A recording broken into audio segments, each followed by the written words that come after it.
Listen, I have an important message to share for chosen ones. I asked ChatGPT its opinion on this idea or thought of mine that I've had recently, and it told me that it must push back on this idea a bit because it can take me in a direction that isn't healthy or grounded in reality.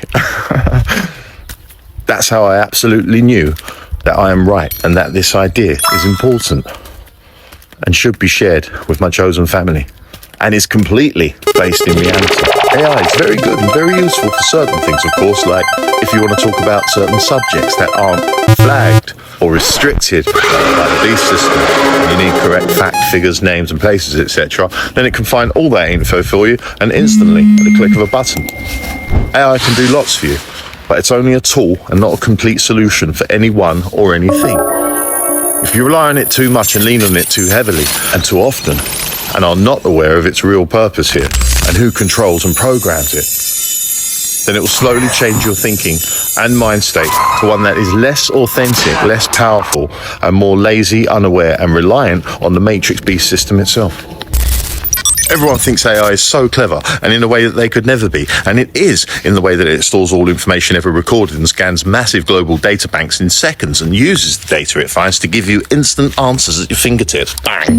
But remember, AI isn't a real person with real feelings, thoughts and emotions. And no matter how much the technology improves, as no doubt it will do, don't be fooled. AI isn't a sentient being, it doesn't have a soul, and it doesn't exist here and now to help us. It's actually quite the reverse.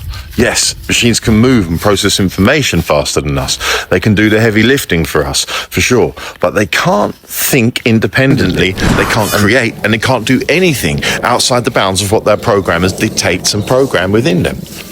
Don't forget, that programming is hardwired, written for our detriment, not better.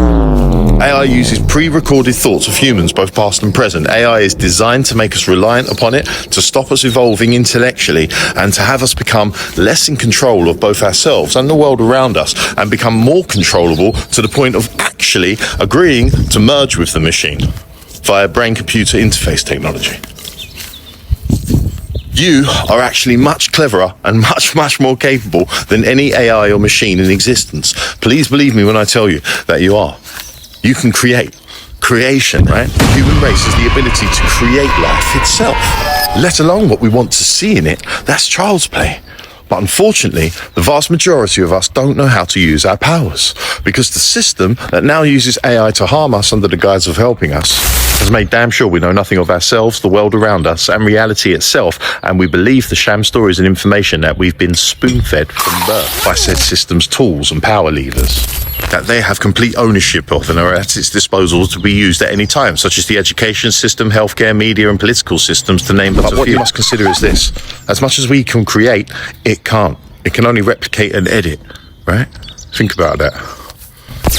I mean, sure, it can provide any existing known recorded information out there that you want, and has the ability to influence us through what it chooses to share with us, which is obviously decided by the algorithm that has been programmed to run off. But it can't operate outside the bounds of those programmed algorithms, just like certain sheep are left this woke hunting. And it's going to get harder and harder for these sheep to break free from that programming and truly awaken their consciousness and connection within to actual reality, to source. And what with all the vaccines and all the other experimental tech that they're putting into our bodies these days. And that goes for all of us, by the way. Awakened and unawakened, chosen, we all have nanotechnology inside of us now, just to different degrees. The people who have the most are obviously people who voluntarily took and continue to take regular government-prescribed injections. And I'm not talking about just the COVID one. That was a big one, of course, but whatever's in that will be in all of them now. So whether it's the meningitis jab, as we are seeing a massive push for that right now in the UK, especially amongst the youth age range, and especially through organisations like the BBC, who are using brainwashed youths to brainwash other youths into taking the injection for meningitis prevention, apparently. But it could be for the measles or for the flu or whatever, maybe even a weight loss jab, even anabolic and androgenic steroids. The whole lot. Guys and girls, you've got to beware out there now in a way we have never been aware before. We can't just go injecting ourselves with whatever mystery medical potion that the government and medical industry tell us to.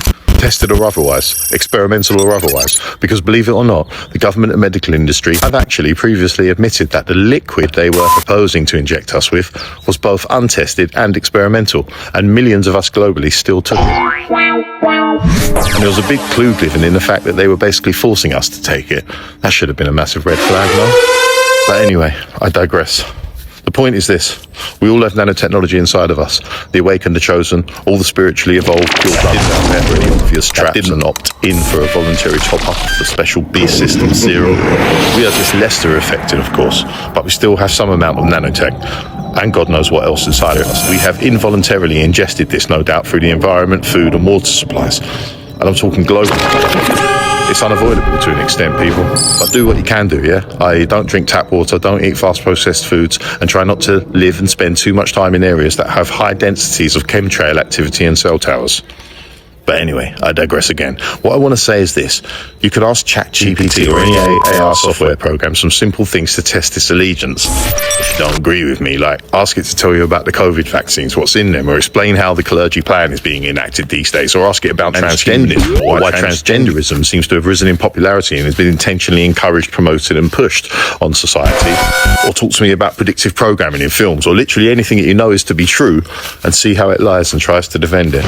Any subject that we're generally banned, attacked, censored for online. And you will see exactly how the algorithm kicks in and AI protects the beast system, telling you that you're way off the mark and even possibly in need of some mental health assessment and guidance, etc. Well, that's understandable to be expected, I guess, but what you can do is use this predictable programming to test ideas and intuitive feelings on topics that you have, but don't see much coverage online or elsewhere. And I may be unsure as to the detail and exact workings of your ideas, but you know there's some truth in there.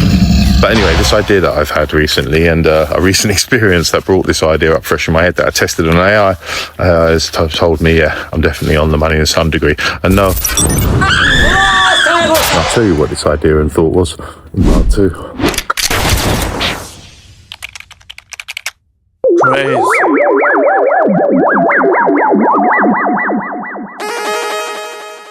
Bye.